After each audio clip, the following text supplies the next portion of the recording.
What Color is My World? The Lost History of African American Inventors by Kareem Abdul-Jabbar and Raymond Obstfeld. Chapter 1. You've got to use your imagination, Mama encouraged us. That's what adults always say when something looks really awful, but they want you to say something nice anyway. Mama smiled weakly and waited for us to say something nice. And waited. More waiting. Finally, my twin sister Ella shook her head. My imagination must be low on batteries, because all I can see is some creepy old house out of some horror movie. Thank you, Ella, Mama frowned. Then she turned to me. What do you think, Herbie? It's great, Mama. Very, roomy. Ella stood behind Mama and made an exaggerated kissing face at me. But the truth was, I kind of liked the old place. I stomped my foot on the wooden porch. Solid, I said, and Mama smiled. Herbie, Ella sang, I am the ghost of losers past. We welcome you to our ranks. Mama ignored Ella and gestured at the house. It's got 3 bedrooms upstairs, so you'll each have your own room. That'll be a nice change, huh? Ella actually perked up at that. I won't have to smell his skanky socks after basketball practice. And I won't have to listen to your dumb phone calls. Knock, knock, a voice said from behind us. Mama turned and smiled. Roger, you're early. We've got a lot of work ahead of us, ma'am. That's the truth, Mama said. You have the list of what I need to pick up? Right here. He pulled out a long handwritten list from the top pocket of his bib overalls and handed it to Mama. Kids, this is Mr. Meidel. He's a handyman Dad and I met at church. Roger Edward Meidel, he said, offering his hand. We shook it and told him our names. His hand was rough and calloused, like Dad's. Even though Dad worked as an executive in a bank with a big metal desk and an assistant and wore suits and ties and Chinese shoes, he still liked to work with his hands on weekends. You two will help Mr. Meidel while I go get more supplies. She whistled at the list. A lot of supplies. It'll all be worth it, Mr. Meidel said. You'll see. Mom nodded, still staring at the long list. Walk me to the car, she told Ella and me. When we got to the car, she said, You do what Mr. Meidel says, you hear me? We are lucky to have him. Ella patted Mama's shoulder. Relax, Mama. Mama locked eyes with Ella. I mean it, girl.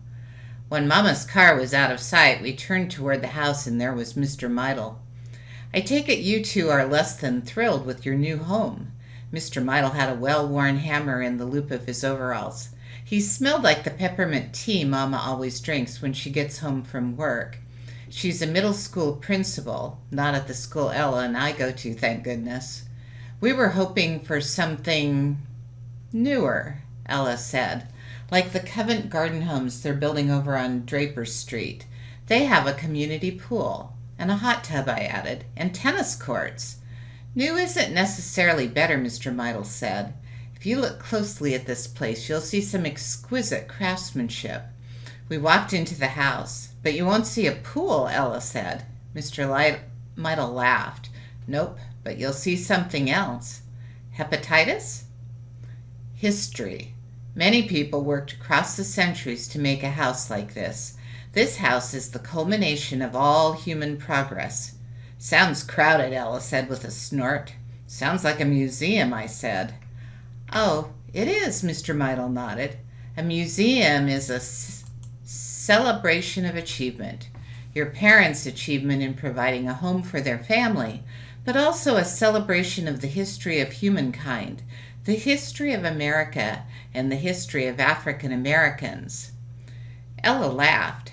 African Americans? Unless this was a station on the Underground Railroad, I don't see any African American history. She cupped her hands and shouted up the stairs. Dr. King, are you up there watching MTV with Harriet Tubman? Ella, I said, nudging her, knock it off. There's more to our history than slavery, jazz, sports, and civil rights marches.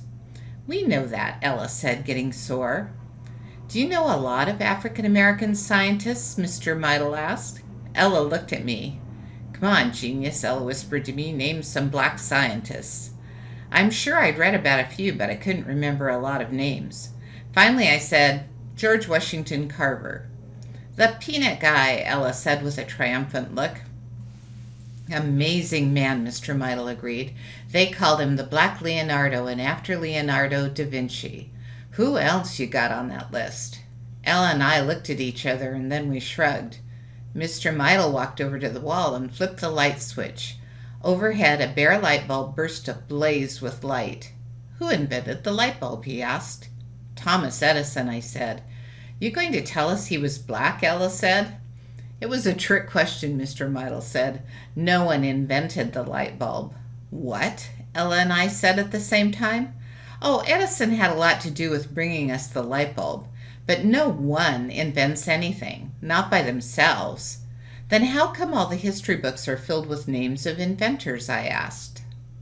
It's easier for people to remember one name, and easier for teachers to test you on those names. In truth, all inventors only improve on what's come before them. They should be called innovators rather than inventors. See, inventing is like standing in a bucket brigade. People stand in a line that stretches from a water source to a fire, and they pass buckets of water up the line. The last person in line throws the water on the fire and gets all the credit for putting out the fire. Inventors are like the people in that line, each one contributing, but the one who throws the water gets the credit as the inventor.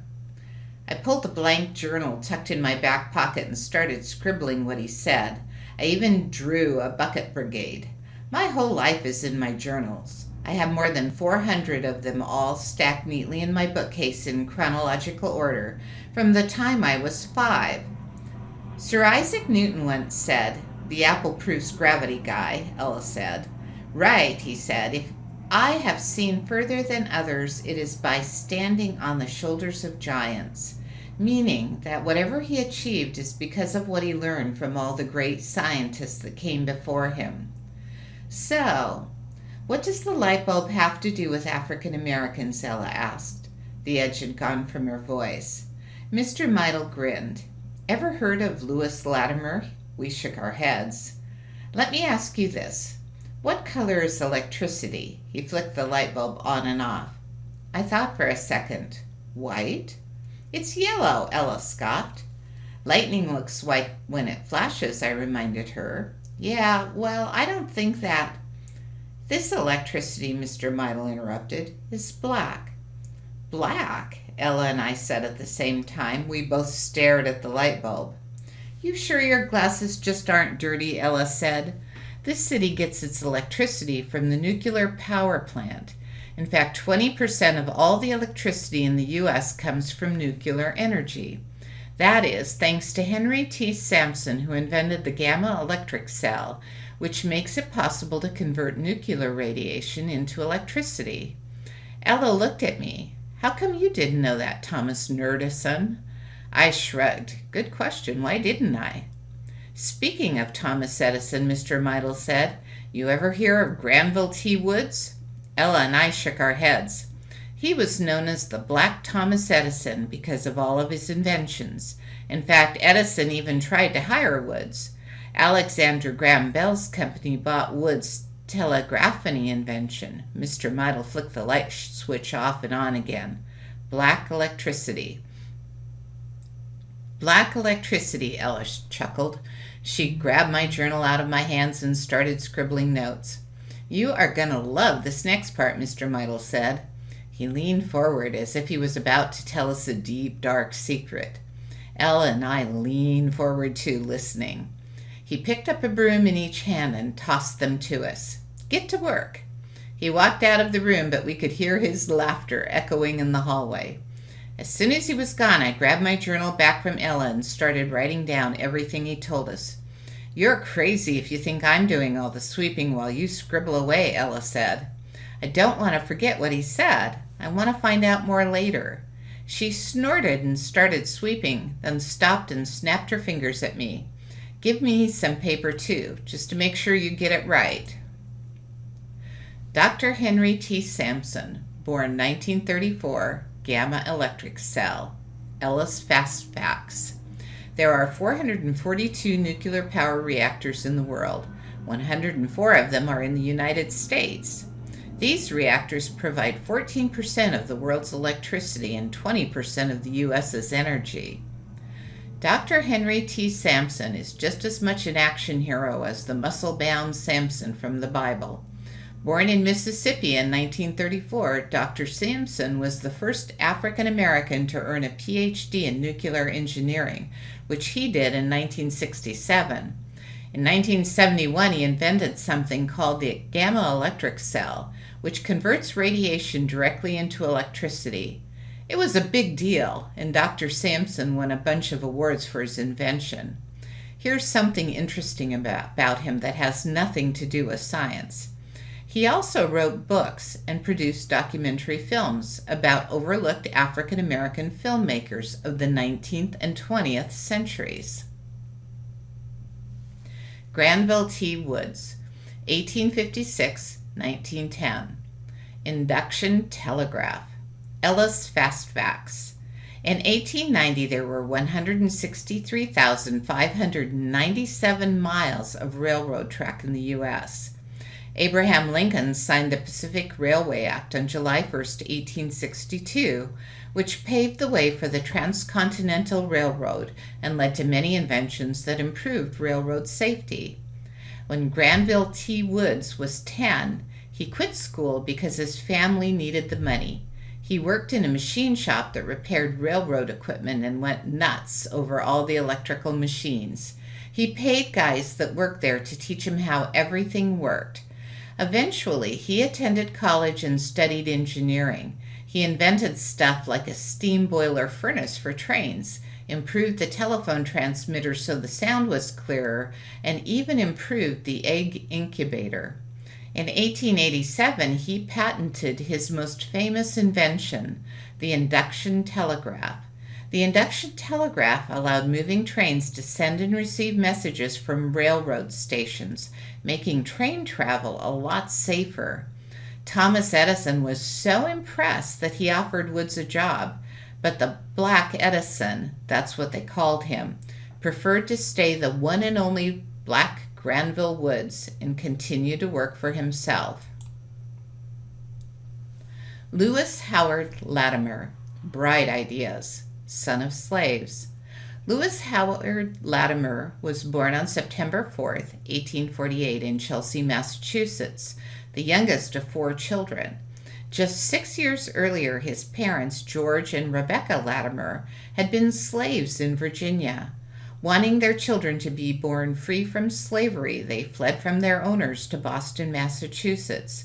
Once they arrived in Boston, George was jailed as a fugitive slave, while Rebecca hid and waited for him. Two prominent men championed George's release. Frederick Douglass, an influential ex-slave and the first African American to run for vice president, and William Lloyd Garrison, famed abolitionist and editor. Nevertheless, the judge ruled that George should be returned to his owner in Virginia.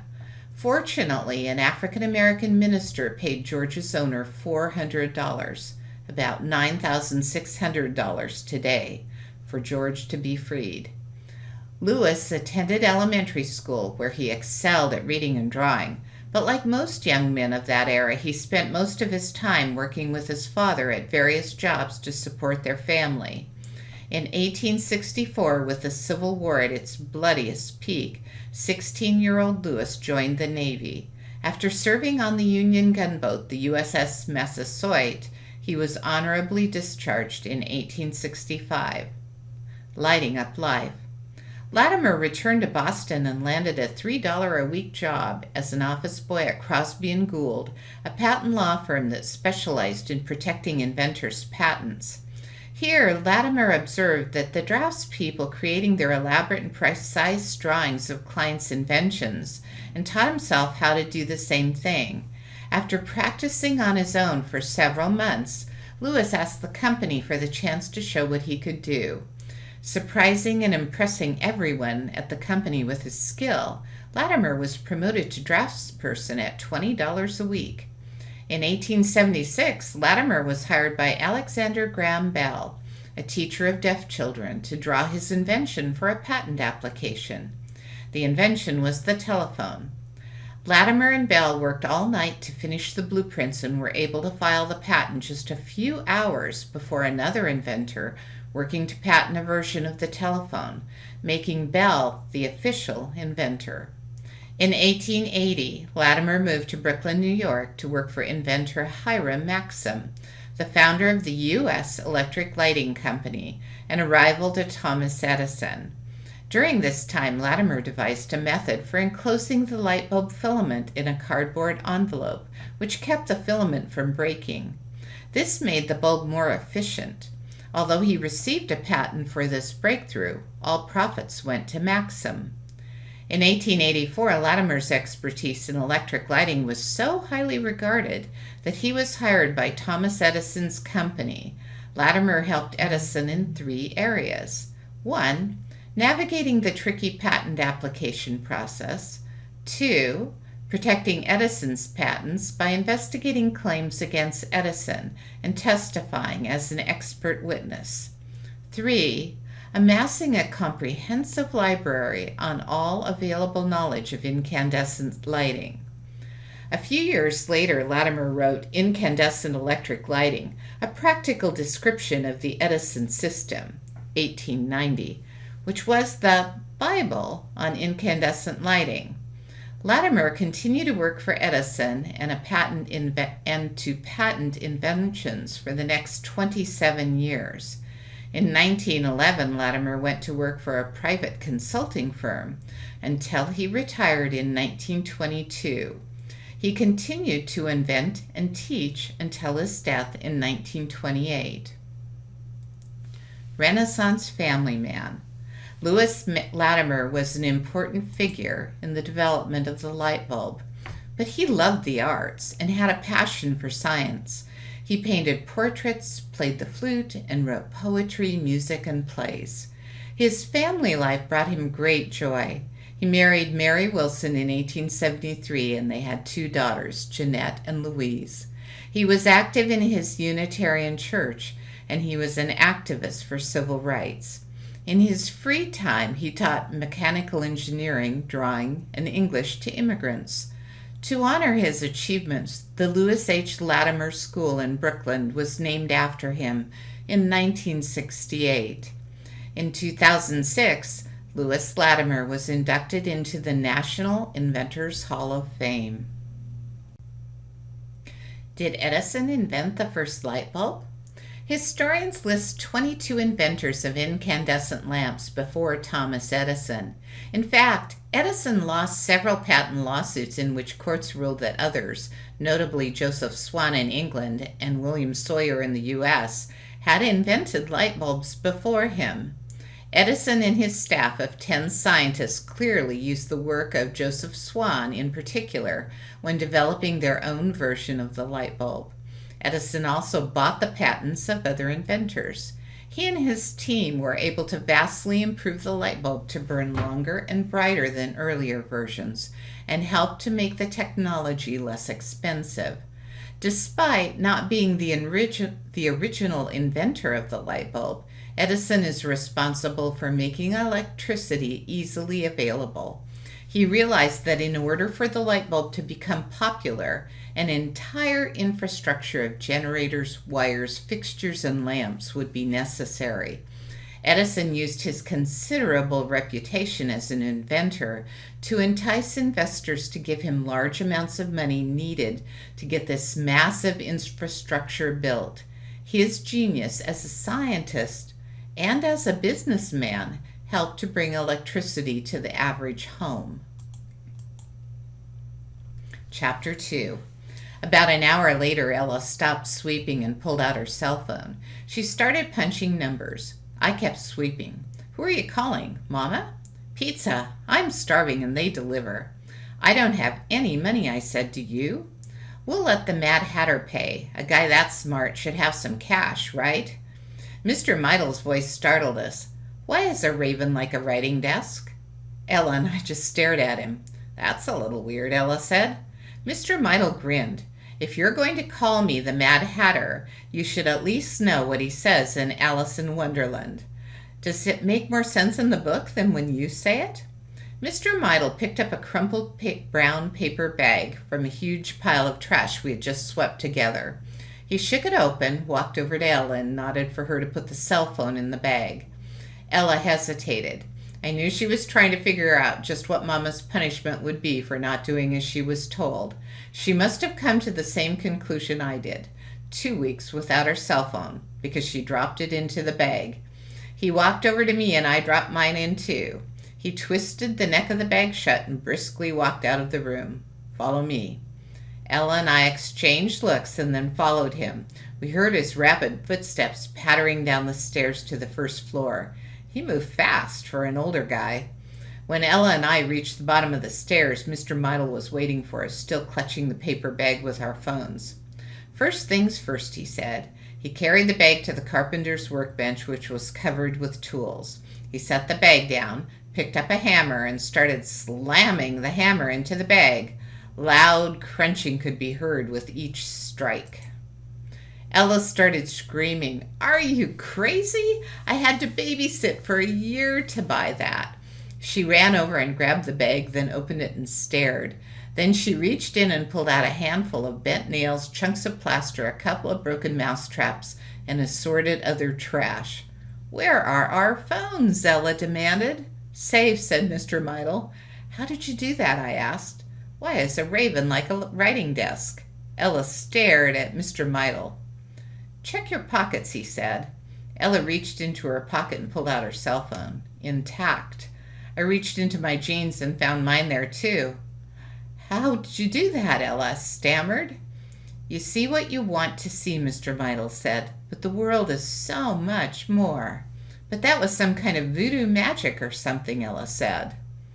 Magic is just encouraging people to see things they haven't imagined yet. That's what inventors do. Isn't television magic? Isn't it an airplane? How about turning mold into medicine? He pointed at our cell phones.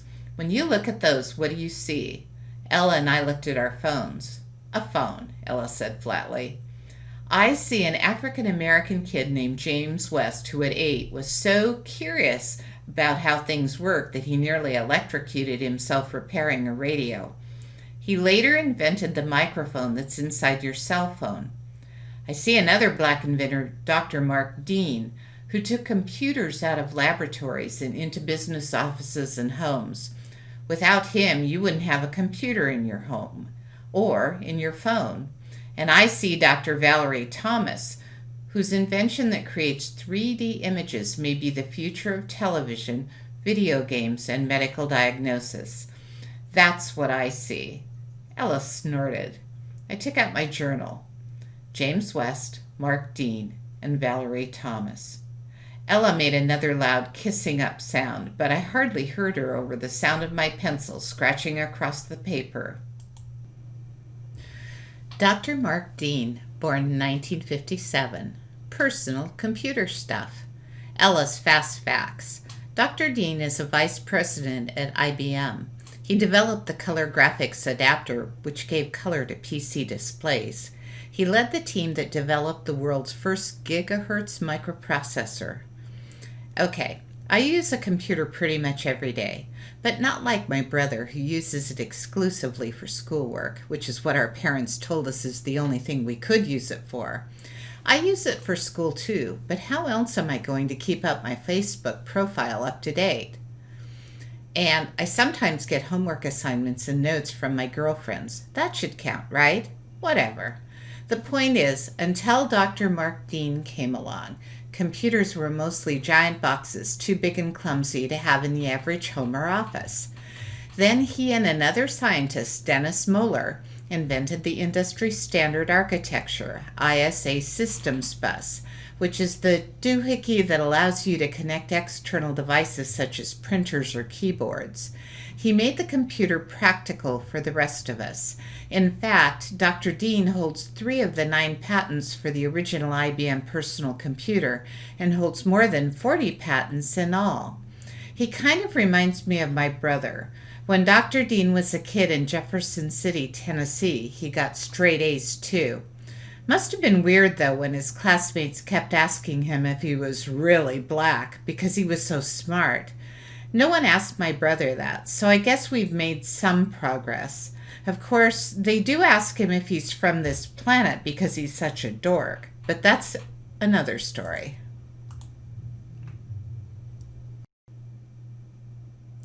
Dr. Valerie L. Thomas, born 1943, the illusion transmitter, Ellis Fastbacks.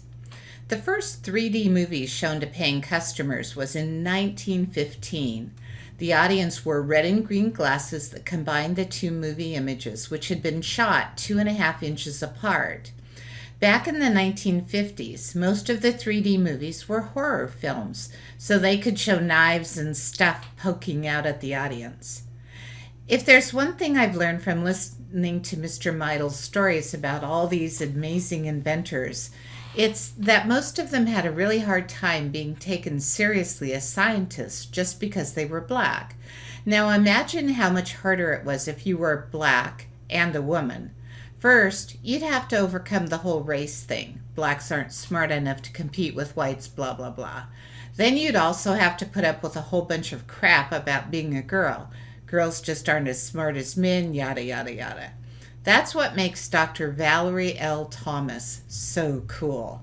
She worked her way up to Associate Chief of the Space Science Data Operations Office at the National Aeronautics and Space Administration, NASA, retiring in 1995. In 1980, she received a patent for an illusion transmitter, which creates three-dimensional projections. Many believe this is the future of television and video games. Thanks to Dr. Thomas, one day geeks everywhere will be whomping through their World of Warcraft realms as if their orcs were right in front of them. For the rest of us, doctors are also using her invention to create 3D images of the body to better diagnose patients. James E. West. Every voice deserves to be heard. Always a fixer. James Edward West was born in Farmville, Virginia on February 10, 1931. Even as a young child, James loved to tinker. When he was 8 years old, he tried to repair a broken radio. After fixing the radio, he stood on the brass footboard of his bed so he could plug the radio into the ceiling outlet. When he shoved the plug into the socket, 120 volts of electricity burst through his body. Luckily, his brother saw what was happening and shoved him to the floor, breaking the electrical current and saving James' life. That experience inspired James to explore the science of electricity even more. Learning was not easy for James because he suffered from dyslexia, a learning disability that makes reading difficult. James memorized his textbooks in order to hide his problem from his teachers and friends. His dyslexia didn't prevent him from earning top grades and being accepted by one of the best schools in the country, Temple University, in 1953. When he told his parents he was going to major in physics, they tried to talk him out of it. The only professional jobs open to a black man in the South then were teacher, preacher, doctor, or lawyer. Recalled James, "My father introduced me to 3 black men who had earned doctorates in chemistry and physics. The best jobs they could find were at the post office. My father said I was taking the long road toward working at the post office." Giving people a voice. While attending Temple University, West worked as a summer intern at Bell Laboratories, a major telephone company.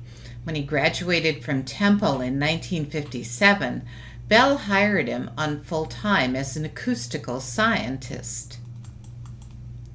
At that time, the microphones that were used in telephones were expensive and required a large battery.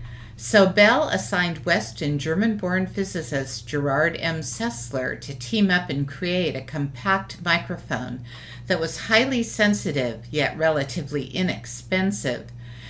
In 1964, their collaboration resulted in patent number 3,118,022 for an electroacoustic transducer, also called a foil electret microphone, which revolutionized the microphone and communication industries. The technology was even used on racetracks where West's advances allowed drivers to communicate despite a lot of background noise. West remained working at Bell Labs for 40 years, amassing 200 patents. In 2001, he accepted a position as research professor at Whiting School of Engineering at Johns Hopkins University. A father figure to many, James West has a wife and daughter, but his family is much bigger than that. At Bell Labs, West was a founding member of the Association of Black Laboratories Employees, ABLE, which encouraged management to fund programs that helped more than 500 non-white students earn degrees in science, engineering, and mathematics. The world has responded to West's dedication by honoring him many times over. Among his achievements, in 1995, New Jersey declared him Inventor of the Year. In 1999, he was inducted into the National Inventors Hall of Fame. And in 2006, President George W. Bush awarded him the National Medal of Technology. As for what the future holds for Dr. James West, his mind is too active to slow down. My hobby is my work, he says. I have the best of both worlds because I love what I do. Do I ever get tired of it? Not so far. What do microphones have to do with being a successful race car driver? During a Formula One race, a car can reach speeds of 225 miles per hour. Because the speed is so dangerous, the driver must stay in continuous contact with his or her pit crews and team managers to know when to come in for maintenance and what to be aware of on the track ahead. The problem is that the noise level inside the car is extremely loud. The noise inside the race car is about the same as a 747 jet if you're 300 feet away, explained Dr. James E. West. That lies just under the threshold of pain. Drivers would have to wait to talk until they were forced to slow down for difficult corners. Because driving through these corners takes so much concentration, it wasn't the best time to try to hold a serious conversation. But Dr. West and his team were able to cut the background noise in half by using several microphones, microprocessors to track sound, and software that filters background sounds. Now drivers can focus on pushing their cars to even greater speeds without sacrificing their own safety. Chapter 3. You don't think that was weird? Ella said as she dragged her soapy sponge across the window. What? She stared at me as if I had just tried to put my pants on over my head. Are you kidding me, Dorkstein? The whole reappearing cell phone thing he just did? That's a big 10 on the weirdo meter. It's just a trick. Big deal. If you think that's no big deal, you're a big 10 on the weirdo meter, too. She wrung her sponge and brown water dripped into the bucket. Yuck. I had already washed my set of windows and I was now polishing out the streaks with newspaper, just how Dad had taught us at our old house.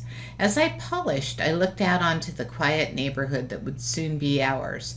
Across the street, an Asian kid about my age was walking a small dog that sniffed everything they passed. The boy was singing along with some song on his iPod.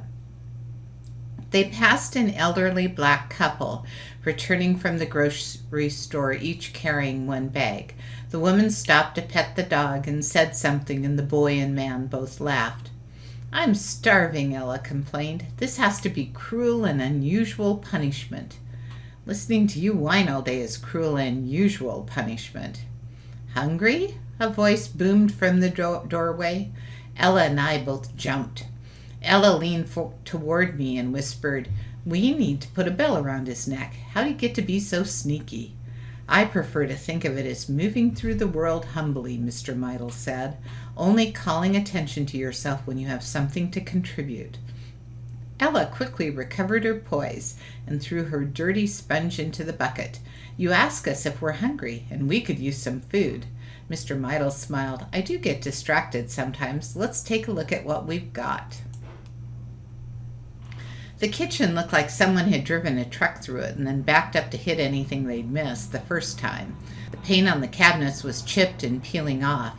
The stove had been pulled away from the wall, and the tubes and wires and stuff at the back had been pulled off. There was one rickety chair, and it was piled with tools. "There's no refrigerator," Ella said, her voice a little desperate. If she went too long between meals, things could get ugly. "Did you order pizza or Chinese or something?" Mr. Meidel opened the kitchen door, which led to a back porch. He bent over and dragged a large ice chest into the kitchen. "Got everything we need right here." He flipped open the lid of the ice chest and started tossing food backward over his shoulder without looking. Ella and I leaped up and began snatching things out of the air. Slices of bread, small bags of potato chips, individually wrapped slices of bologna, peaches, and tiny packets of salt and pepper. At first, for Ella and me to be hopping around the kitchen grabbing food out of the air was one more strange thing in a series of strange things that had happened since we met Mr. Meidel. But then suddenly, it was kind of fun, too. Ella was laughing and pirouetting like a ballet dancer as she caught a flying piece of bread. I pretended to be a pro baseball player snatching a peach like a pop fly. I waved it around and made crowd-cheering noises. Then Mr. Meidel closed the lid, sat on it, and bit into a peach. He smiled at Ella. "You think my sleight of hand with cell phones was weird, but there's a black man named Fred Jones who pulled off a magic trick that's even weirder. He made supermarkets appear when there hadn't been any. Forever changed the way America eats." Mr. Meidel pointed at my sandwich. "A black man named Joseph Lee affected how bread is made. Another black man named Lloyd Hall made sure that the bologna you're eating is safe. And a black man named George Crumb invented potato chips." He gestured around the room. "This whole room is filled with a kind of magic that changed the world." "Black magic," Ella said. Frederick McKinley Jones, An Inventive Life. Runaway. Frederick McKinley Jones was born in Covington, Kentucky on May 17, 1893, and his African-American mother died when he was a toddler. Concerned that his son would not receive a proper education, his Irish-American father left 8-year-old Fred at St. Mary's Catholic Church in Cincinnati, Ohio. A year later, Fred's father died, leaving Fred an orphan. The education that his father had hoped for ended at 6th grade, because at the age of 12, Fred ran away from the church and took a job as a cleanup boy at the R.C. Crothers garage. Here, he became fascinated with learning how to design, build, and fix race cars. At 19, Fred's restless nature and passion to learn took him on an adventure. He hopped a train to the south, but was discouraged by the racism and lack of employment he encountered there. From race cars to refrigerator cars. In 1912, 20-year-old Jones took a job at an enormous farm in Halleck, Minnesota, where he was put in charge of maintaining all the mechanical and electrical equipment. In 1918, Jones enlisted to fight in World War I. He was assigned to an all-black unit and was shipped to France. With a crew of German prisoners, Jones was in charge of rewiring the electricity in several camps and keeping the telephone and telegraph systems working. He was an exceptional soldier, though he hated the idea of a segregated army. When he was discharged in 1919, he returned to Halleck and made a living fixing anything mechanical and electrical for the townspeople. One of Jobs Jones was to drive the local doctors around the countryside as they made house calls. When Jones saw how difficult it was for the doctors to get to their patients through the heavy snow of Minnesota's winters, he built a snowmobile out of old airplane body and used the propeller to power it through the snow. Although Jones did not invent the snowmobile, he innovated and improved it over the next few years. A few years later, in 1923, Jones again came to the doctor's rescue. Jones had been hired to install an X-ray machine in the Halleck Hospital. However, it was harmful to keep moving patients from their beds to the X-ray room, so Jones invented a portable X-ray machine, which also took better X-rays than the other machine. As usual, Jones' reward was in solving the puzzle, not in turning a profit, so he never sought a patent. Jones' big breakthrough came in 1927 when he was asked to help out the owners of a Halleck movie theater. Movies had just started to incorporate sound, with the dialogue and music recorded on phonograph records that had to be played while the film flashed on the screen. The equipment was expensive, and the owners of the theater thought maybe Jones could rig up something cheaper. Using round blades from a plow, he again created a machine that was cheaper and better than the expensive factory equipment. Soon, word of mouth about the clever local inventor reached the ear of Joseph Numero, the owner of Ultraphone Sound Systems in Minneapolis, who offered Jones a job. Although it was difficult for Jones to leave Halleck and all his friends, he knew that he would never have an opportunity like this again. The collaboration between Fred Jones and Joseph Numero continued for 30 years. Numero furnished Jones with an apartment above the shop, paid all his bills, and gave him a modest salary in exchange for owning the rights to whatever Jones developed. They shook hands, which was the only contract they ever had.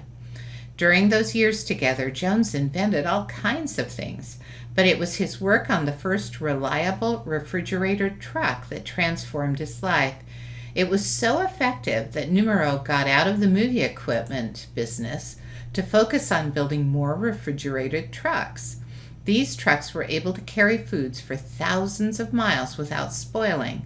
Americans could therefore get more fresh foods at a cheaper price. Numero's company, Thermo King, became number one in refrigerated trucks. Jones then invented the atmosphere control boxcar, a refrigerated railroad car. He tested it himself by riding over 250,000 miles in trains between 1948 and 1950. When his perfectionist side was finally satisfied, his invention was marketed, and again the world was about to change. The Long Way Home. In 1923, while still living in Halleck, Fred married Minnie Hagstrom, a tall, blonde Swedish American. Interracial marriages were still rare, just as they had been in his father's time, and some of the locals were shocked and angered. But Jones had always been independent and didn't care what they thought. Unfortunately, he continued his long hours at work, which put a strain on the marriage until they soon divorced. For the next 22 years, Jones continued his solitary ways. Then in 1945, at the age of 52, he met 31-year-old Lucille Powell, a widow with a teenage son. They married a year later, with Jones determined not to make the same mistakes he'd made in his first marriage. He devoted himself to being a good father to his stepson, Tate. Unfortunately, only 3 months after the wedding, Tate died of leukemia. By the 1950s, Jones' fame was increasing. Articles about his accomplishments began to appear in newspapers and magazines. He was invited to become the first African American member of the American Society of Refrigeration Engineers. Howard University awarded him an honorary doctorate degree. Fred Jones died of lung cancer on February 21, 1962. He was 68 years old. Perhaps the most prestigious of his many awards was awarded after his death in 1991, when President George W. Bush bestowed the National Medal of Technology on Jones and Numero. They were the first people in history to receive the honor posthumously, and Jones was the first African American to receive the honor. Joseph Lee, 1849 to 1905. Bread machine. Ella's Fast Facts. The state of Kansas produces enough wheat annually to bake 36 billion loaves of bread. An acre of wheat can make enough bread to feed 9,000 people for an entire day. Without Joseph Lee, we might never have had fried chicken. He didn't invent fried chicken. He didn't even invent the breadcrumbs that coat fried chicken. What he did invent was the machine that makes bread and the machine that makes bread crumbs. Despite his humble upbringing in Boston, he rose from his job as a bakery boy to become the owner of 2 successful restaurants, as well as a catering business for the wealthy and the operator of a summer resort. In 1895, he patented the idea for a machine that would grind stale, otherwise unusable bread into crumbs to be used in cooking. After that, he invented a bread-making machine that made bread faster than 6 people could and more cheaply. Both machines are the basis for thousands of similar machines used around the world today. Lloyd A. Hall, 1894 to 1971. Food preservation. Ella's fast facts. Before 1860, people thought food spoiled suddenly like turning on a light switch.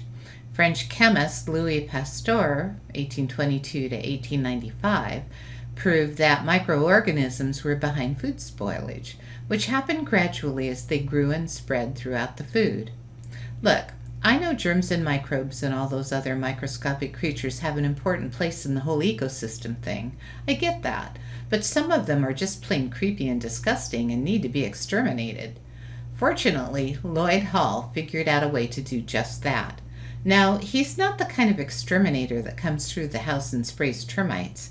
He's the guy who figured out how to keep our food from spoiling so that we can all eat fresher food at reasonable cost. He figured out how to combine sodium chloride with crystals of sodium nitrate and nitrate, which kept the nitrogen in the air from spoiling food.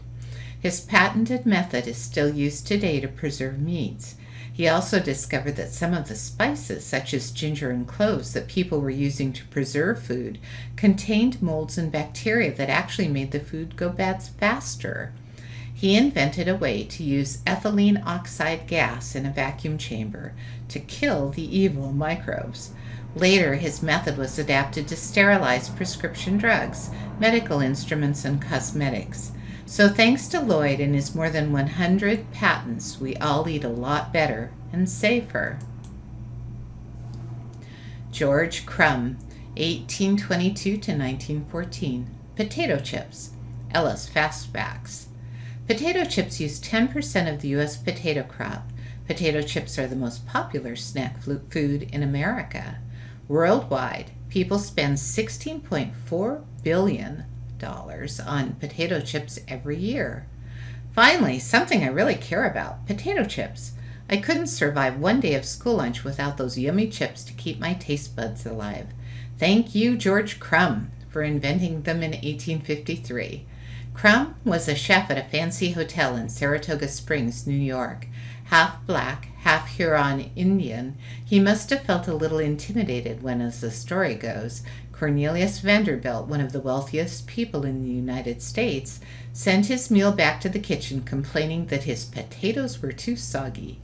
Crumb sliced the potatoes thinner and cooked them, but Vanderbilt sent them back again. Crumb decided to teach the fussy moneybags a lesson. He sliced the potatoes as thin as coins and fried them in boiling oil. Now they were too crisp to be eaten with a fork, and the snobs back then wouldn't eat with their fingers. To Crumb's surprise, Vanderbilt loved them, and they soon became so popular that they were sold throughout the country. Crumb made enough money to open his own restaurant, which served his Saratoga chips and catered to some of the wealthiest people in America. "If you bump me one more time, I'll drown you in the toilet," Ella warned. "Then move your big butt over and give me some room," I said. "What did you say about my butt?" She spun around and pointed the disinfectant spray bottle at me. I pointed my Windex bottle at her. We stared at each other like a couple of gunslingers. All we needed was a tumbleweed to roll by. And given the messy condition of this bathroom, I wouldn't be surprised if one did.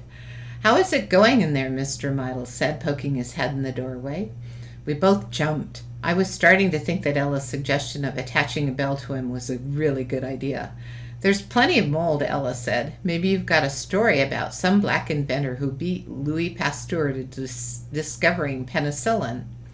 "Alexander Fleming discovered penicillin in 1928, I said. "He was Scottish and he won the Nobel Prize." "Very good, Herbie," Mr. Meidel said. Ella stuck her tongue out at me. But just like with everything else, he stood on the shoulders of the people who came before him. John Tyndall makes reference to the same process in 1875, and in 1897, French physician Ernest Duchesne noticed that Arab stable boys deliberately kept their saddles in a damp, dark room to allow mold to grow on them. When he asked them why, they said that the mold healed the saddle sores on horses. Unfortunately for Dr. Duchesne, when he submitted these findings in a paper, he was rejected because he was only 23 years old. They rejected him because he was too young, Ella protested. Thousands of lives could have been saved. Happens all the time. You're too young, you're too foreign, you're too black, you're too female, and we all pay for it. Ella sighed. Yeah, well, maybe when we're done cleaning toilets we can learn more about that history. You can learn it right here, Mr. Meidel said. He opened the medicine cabinet. It's empty, I said. True, there's nothing in it right now, but it's packed overflowing with history, with the people who dedicated their lives to relieving the suffering of others. I thought back to my history classes, trying to come up with the names of African American scientists he might mention. Ever hear of cortisone, Mr. Meidel asked. Yeah, Ella said. Grandma takes it for her arthritis, and Auntie Shannara takes it for allergies. And a lot of professional athletes get cortisone injections when they are injured, I added. They can all thank a black man, Dr. Percy Julian, for easing their pain. Also, the 14 million people who get blood transfusions every year can thank a black doctor named Charles Drew. The 700,000 Americans who have open heart surgery every year owe their lives in part to Dr. Daniel Hale Williams, who was a black doctor in Chicago and an early pioneer in the procedure. He stuck his hand into the empty medicine cabinet. So you see, the cabinet isn't empty at all, if you know what to look for. Kind of like a doctor examining a patient, Ella said. Mr. Meidel's smile widened. Exactly right. I made a kissing up face at Ella, but she was too pleased with herself to notice. What makes their accomplishments all the more remarkable is that they did it at a time when it was hard for a black scientist to be taken seriously. They had everything going against them, and they still kept trying. I sat on the edge of the tub and opened my journal.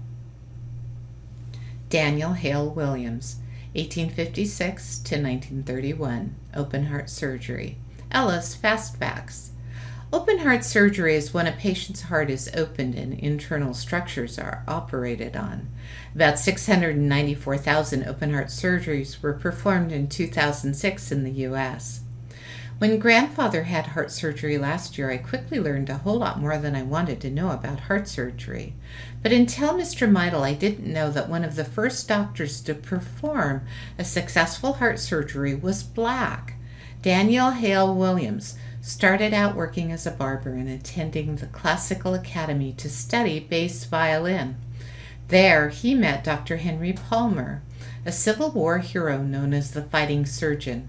I guess this was one of Mr. Meidel's shoulders of giants, because Williams immediately dedicated himself to becoming a surgeon.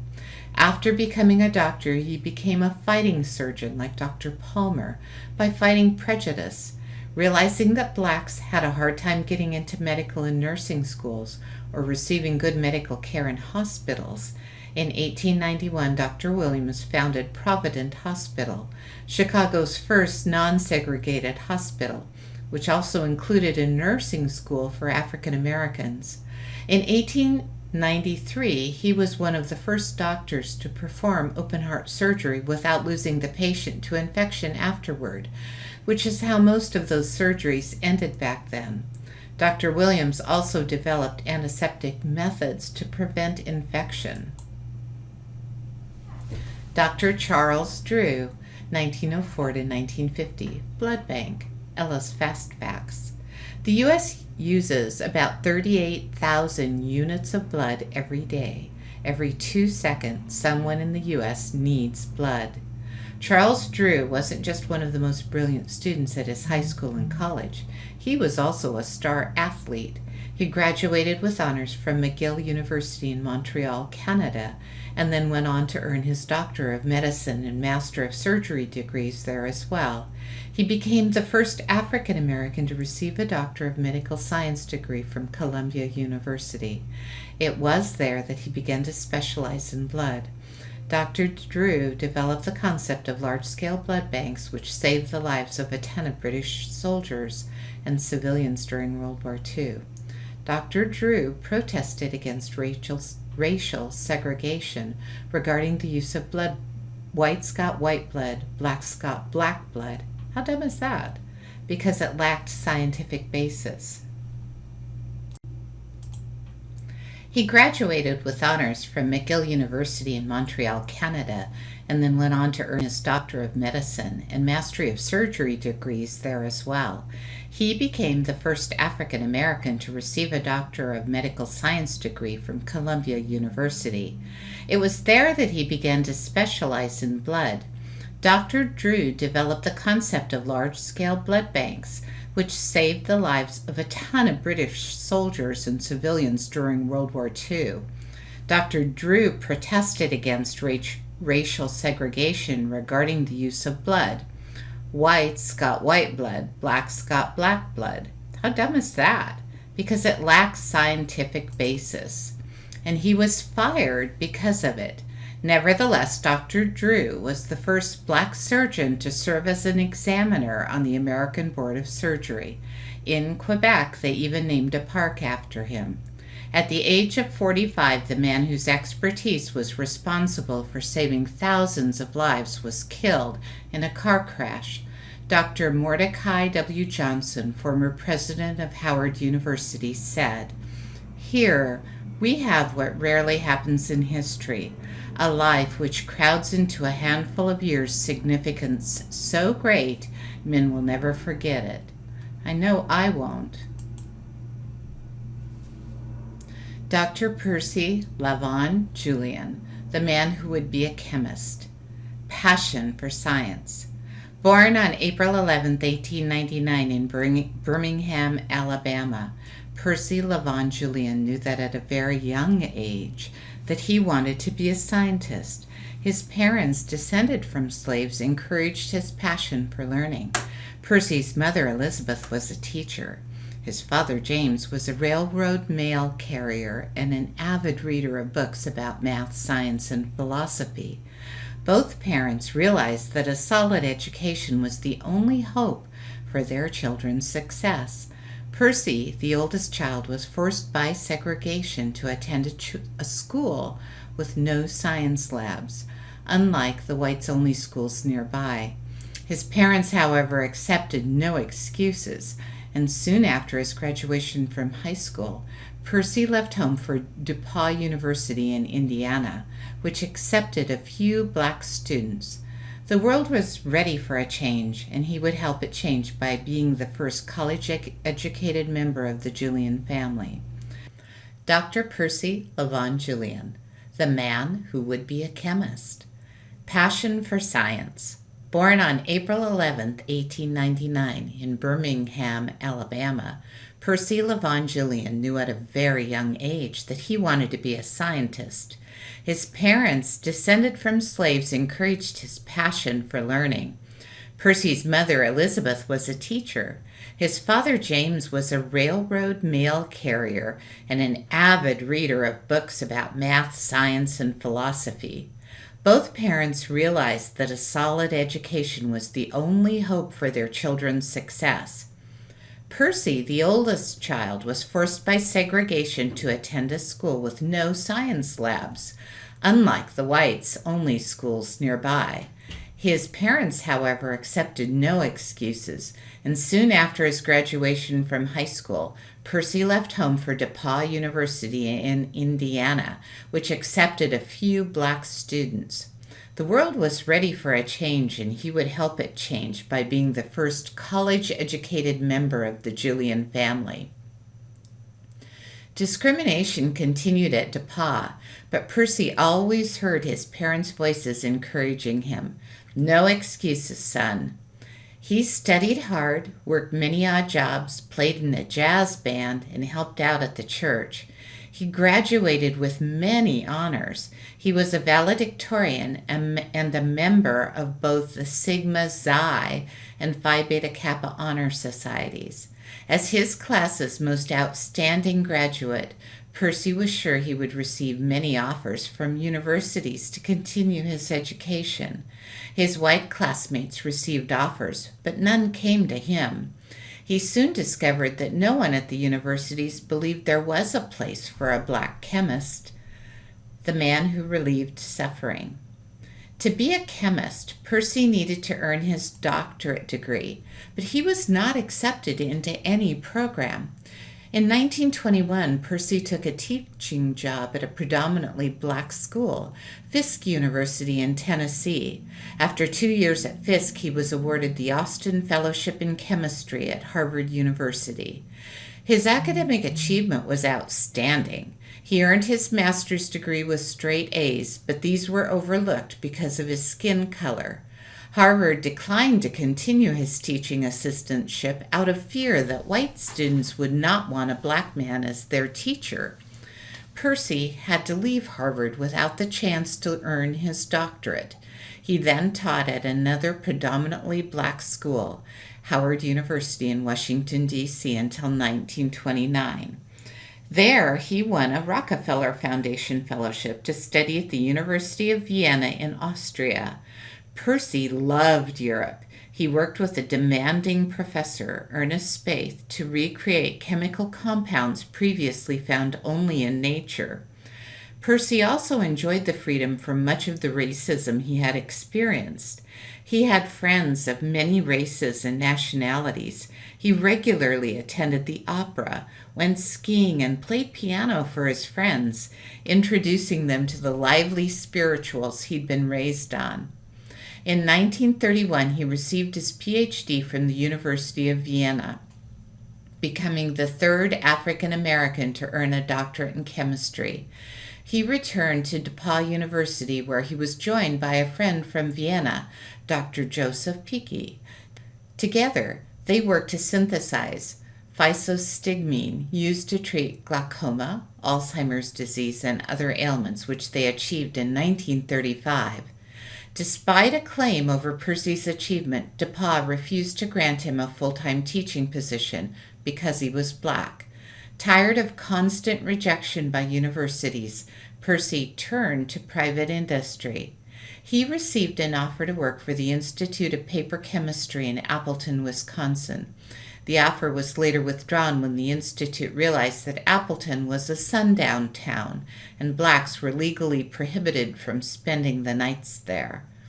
In 1936, Percy went to work for Glidden Paint Company as director of the Soya Product Division, which sought to develop uses for Glidden's vast soybean holdings. This division soon became Glidden's most profitable part of the company. In the 1950s, Percy focused his research on the new miracle drug, cortisone, which was derived from the adrenal glands of cattle. Cortisone reduced swelling, which alleviated pain from all kinds of afflictions and injuries. Unfortunately, the drug was expensive to create, and few could afford it. But Percy developed a method of synthesizing cortisone from the soy plant, which made it cheaper and more widely available. In 1953, Percy started his own company, Julian Laboratories, in Oak Park, Illinois. He then opened branches in Mexico and Guatemala, where he used the local yams to synthesize more products. He later sold his company for $2.3 million and worked as a consultant to major companies in the U.S. and abroad. In 1964, he founded Julian Research Institute. Family under siege. Being a groundbreaker, Percy was naturally attracted to someone as courageous and ambitious as he was. That's why in 1935 he married Anna Johnson, who went on to become the first African-American woman to earn a Ph.D. in sociology from the University of Pennsylvania. It was 50 years before another black woman earned a doctorate in sociology at that school. Racism and hate followed Percy. In late 1950, Percy and his family purchased a home in Oak Park, Illinois. A few months later, while the family was out of town, the house was bombed. The explosion took place outside the bedrooms of their two children, Percy Jr., 10, and Faith, 6. This attack made the Julians dig in even deeper, and their neighbors rallied to support them, welcoming the family and condemning the attack. Percy Julian died of liver cancer on April 19, 1975.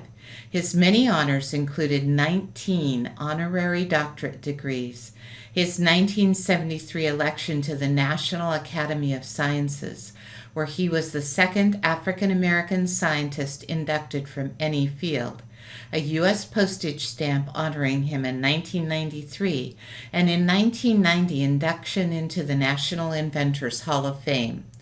But his real legacy was something that few others could claim. He reduced the pain and suffering of millions of people. Chapter 5. You got a serious case of the bad finger boogie, Ella said, pointing at my hand. I was shaking out the numbness from writing so much in my journal. Too easy, I said. Bad Finger Boogie is the original title of With a Little Help from My Friends. They called it that because John Lennon had to use his middle finger when playing the piano due to an injury of his forefinger. Ella shook her head. You know, this game would be a lot more fun if you didn't always sound like a textbook. Don't challenge me to Beatles trivia if you can't handle getting whooped. Ella laughed. Oh, it's on now, loser. I'm not a loser, just a mocker. Aha! Ringo says that in the movie A Hard Day's Night when they ask him if he's a mod or a rocker. Ella stuck her tongue out at me and laughed again. Then she did a little victory dance. Something had definitely changed with her. I could tell she was sort of enjoying herself. Plus, Ella had been writing a lot, too. It was nice to see her interested in something for a change, even though she'd never let on that she cared. I could see a light in her eyes when she wrote, as if she was seeing possibilities in her own life she'd never considered before. A bell jangled. We turned to see Mr. Meidel, who was holding a small bicycle bell, the kind on little kids' bikes. You wanted some warning. I figured this would do the trick. Ella smiled. Yeah, that'll do. Well, Mr. Meidel, I said, it looks like we're about done here. Thanks for all your help with the house and the history lessons. History lessons are all around you. Pick up any simple object and ask yourself, how did this get here? And suddenly you're transported to other times, like those traffic lights out there. Garrett Morgan once witnessed a terrible accident and asked himself, what if I made something to stop such tragedies? So he created a kind of traffic signal, and it saved a lot of lives. Not the first one, not the kind we use now, but one that saved many lives. Garrett Morgan also once ran into a poisonous mine to rescue trapped workers, wearing a safety hood he'd invented for firefighters. I don't think I could do something like that, I said. I expected some sarcastic comment from Ella, but all she said was a quiet, me neither. What all these inventors and innovators have in common, Mr. Meidel said, is that they wanted to improve people's lives. I think especially for African Americans coming out of those harsh times when most of their people suffered repression and discrimination, they were inspired to alleviate some of that suffering, sometimes in big ways, but sometimes in little ways.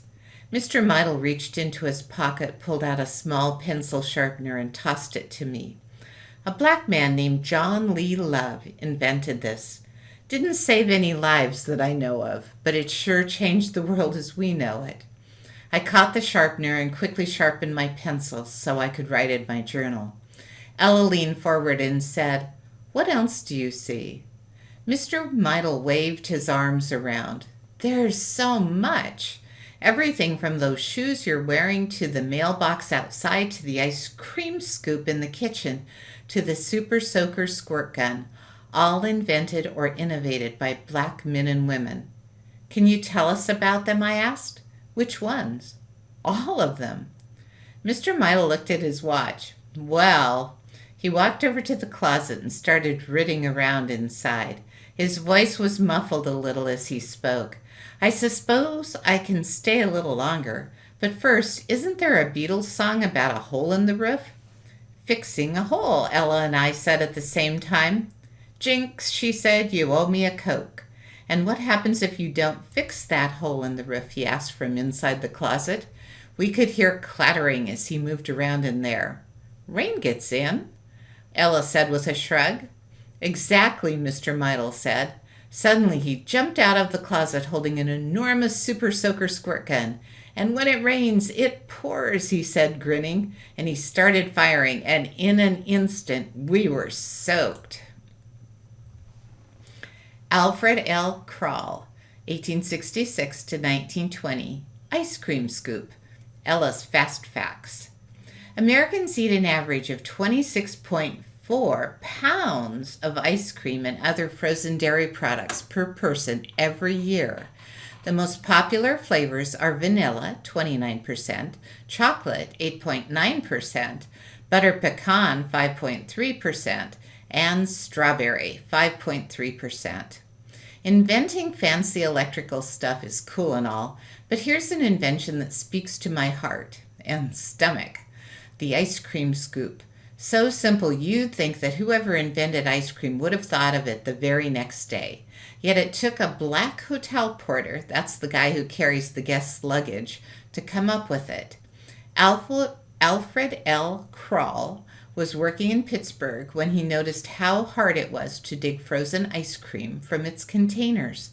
The poor slob doing the scooping usually had to use both hands and a couple of utensils, and still the ice cream would stick to everything. Krall was 30 years old in 1897 when he received his patent for the mechanical ice cream mold and disher, which is still the same basic design used all over the world, more than 100 years later. We have one in our kitchen drawer. Lonnie Johnson, born 1949, super soaker, Ella's Fast Facts. More than 200 million super soakers were sold in its first 10 years of production. Almost $1 billion worth of super soakers have been sold since 1992.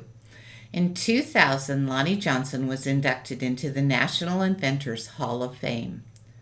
Not every invention has to be something practical.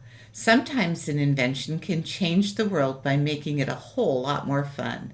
That's what happened when a nuclear engineer named Lonnie Johnson created the Super Soaker in 1991. It would be hard to find a kid in America who hasn't played with one at least once.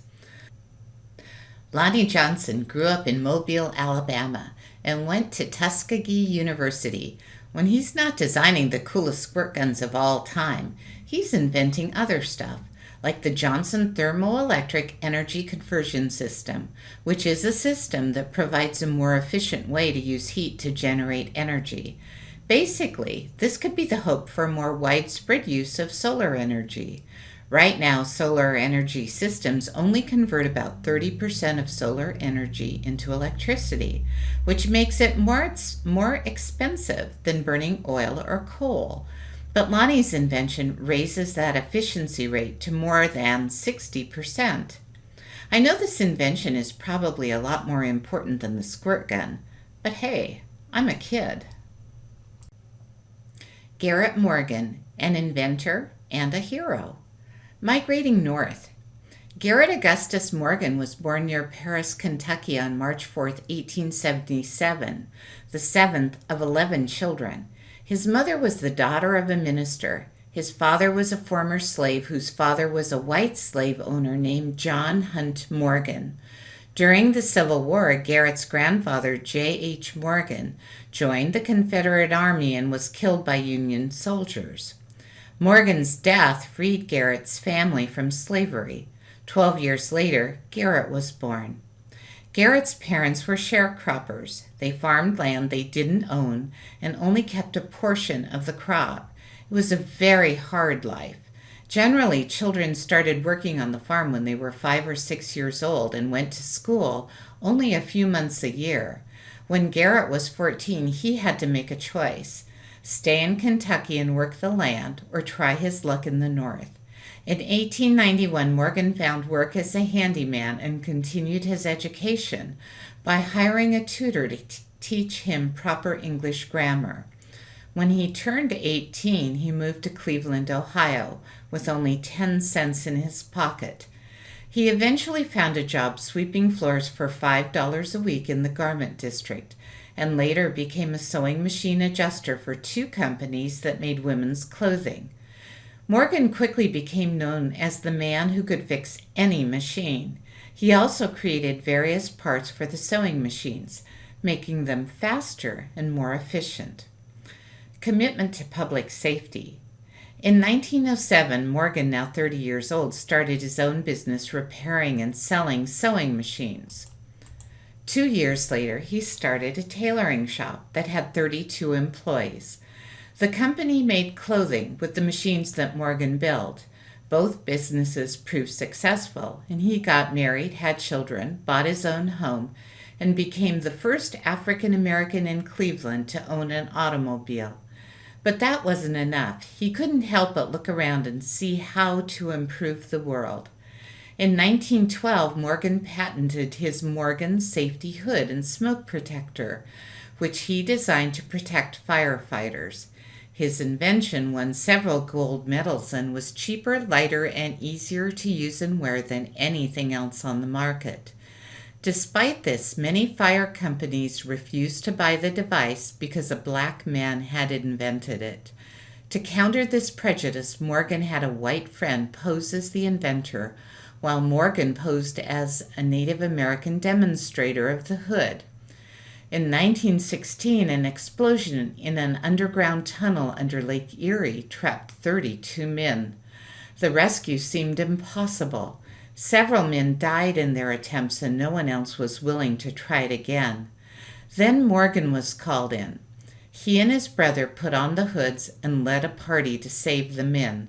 When newspapers later reported the successful rescue, Morgan's safety hood was ordered by fire departments nationwide. Another time, Morgan saw a horrific street accident, which led him to innovate a 3-position traffic signal that helped prevent accidents, which he patented in 1923. He also invented hair care products, though quite by accident. While working on making sewing machine needles operate better, he experimented with various chemicals. He wiped one of those chemicals onto a rag and noticed that the curled threads of the rag had straightened. He called over his dog, a curly-coated Airedale, applied the chemical solution to its coat, and was amazed to see the dog's fur straighten. Then he put some on his own hair, and it too straightened.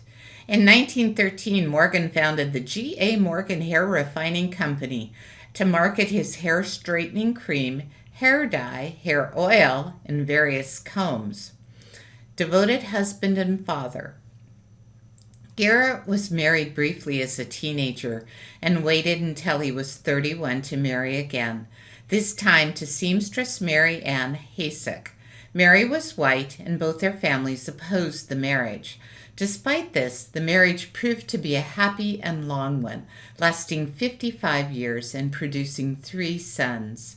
In 1943, Morgan was diagnosed with glaucoma, an eye disease that eventually led to 90% blindness.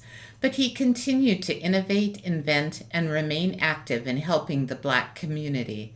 His contributions have been repeatedly honored by naming public places after him, including an elementary school in Chicago, a public school in Harlem, and a water treatment plant in Cleveland. Even the section of his hometown where he was born, Claysville, was renamed Garrett Morgan Place, and in 1991 he was inducted into the Ohio Science and Technology Hall of Fame. Garrett Morgan died in 1963 at the age of 86, leaving behind a family that loved him, a community that admired him, and a world greatly improved by him. Chapter 6. Ella and I were sitting on the front porch soaking wet while Mama pulled up to the curb. "This crazy list had me driving all over town," she said as she got out of the car. "I had to go to a half a dozen different stores."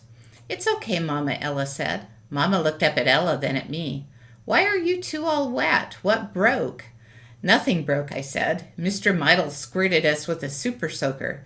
Did you know that a black nuclear engineer named Lonnie Johnson invented the super soaker? Or that a black woman named Alice Parker invented a heating system that can be controlled to heat individual rooms," Ella said. "Though the Romans first introduced central heating in 100 CE, I added. "That's right," Ella nodded. "Tell her about John Lee Love." "Let me guess," Mama said. "He was black?" Ella and I nodded. "There's more," Ella said. "Lots more. Our whole house is like a museum of all these cool discoveries by black scientists, only it's stuff we use every day." "How did you learn all this? Did you come across some old magazine article while you were cleaning?" "Mr. Meidel told us. He knows all about that sort of stuff." Mama stared at both of us for a moment. "Where is Mr. Meidel?" Mama asked. "Inside," Ella and I said at once. We followed Mama inside. But when we went in, Mr. Meidel was nowhere to be found. We called his name, searched the house, and even looked in the backyard. His tools were gone. His ice chest was gone. It was as if he'd never been there. "That's kind of spooky," Ella said. "Well, he did tell me he could only work today. That's why he suggested I have you two help him out." "He suggested we come here today," I said. Mama nodded. "Herbie, come here." Ella was sitting on the stairs beside my journal. Across the cardboard cover, which before had just said "Composition," someone, Mr. Meidel, had printed, "What color is my world?" "Cool," said Ella. I liked it too, but I kept thinking about Mr. Meidel, about his name. Something about his name. I pulled out my cell phone, typed in a name, and did a search. An article came up with a photo. I stared. "Ella, look at this," I whispered. I held up the phone. Her mouth dropped open too. "What the heck?" "Roger Edward Meidel. R.E. Meidel. Spelled backward is Latimer," Ella said softly. And we both stared at the photo of Louis Latimer on my phone. Only the photo was also of Mr. Meidel. "Okay," Ella said, her voice suddenly very scientific. "There has to be an explanation. He's like some great-great-great-grandson or something." "Yeah, that's probably it." We looked at each other and knew that neither of us believed that, even though there was no way we could believe anything else. Could we?